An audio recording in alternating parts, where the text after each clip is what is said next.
आपलं ITIचं नाव आहे वीर हुतात्मा हिराजी गोमाजी पाटील शासकीय औद्योगिक प्रशिक्षण संस्था अंबरनाथ। आपला व्यवसाय आहे वुडवर्क टेक्निशियन अर्थात सुतारकाम। Batch number 82। माझं नाव आहे MB निकम, शिल्पनिदेशक सुतारकाम।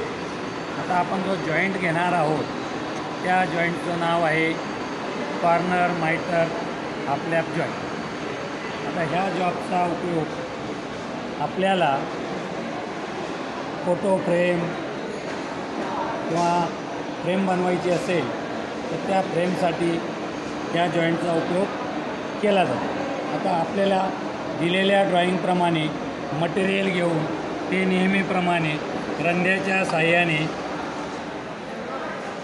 रंधून घेतलेला आहे। या पद्धतीने रंधल्यानंतर त्या ड्रॉईंगप्रमाणे त्याच्यावर मार्किंग करून सॉच्या साहाय्याने म्हणजे करवतीच्या साहाय्याने आपण तो नको असलेला म्हणजे ड्रॉईंगप्रमाणे त्याच्यावरती सॉईंग केलेला आहे आणि पटाशीच्या साहाय्याने म्हणजे चिझलच्या साहाय्याने त्याला नको असलेला भाग काढून तो फिनिशिंग करून घेतलेला आहे मापाप्रमाणे। आता एका बाजूला मार्किंग केल्यानंतर एका पीसवर तशीच दुसऱ्या पीसवर सुद्धा आपल्याला 45 अंशाच्या कोनामध्ये मार्किंग करून नको असलेला भाग काढून टाकलेला आहे आणि पटाशीच्या साहाय्याने त्याला फिनिशिंग करून तो भाग एकमेकांवरती ठेवून 45 अंशाच्या कोनामध्ये फिक्स करून त्याला फिटिंग केलेलं आहे दिलेल्या ड्रॉईंगप्रमाणे।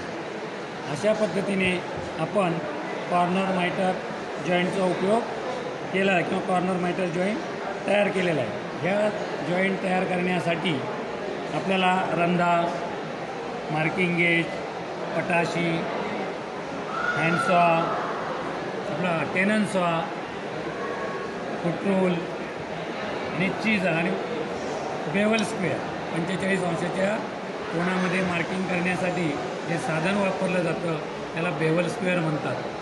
त्या बेवल स्क्वेअरचा या संपूर्ण साधनांचा वापर करून अशा पद्धतीने आपण हा जॉब तयार केलेला आहे। याला म्हणतात आपल्या माइटर जॉईंट।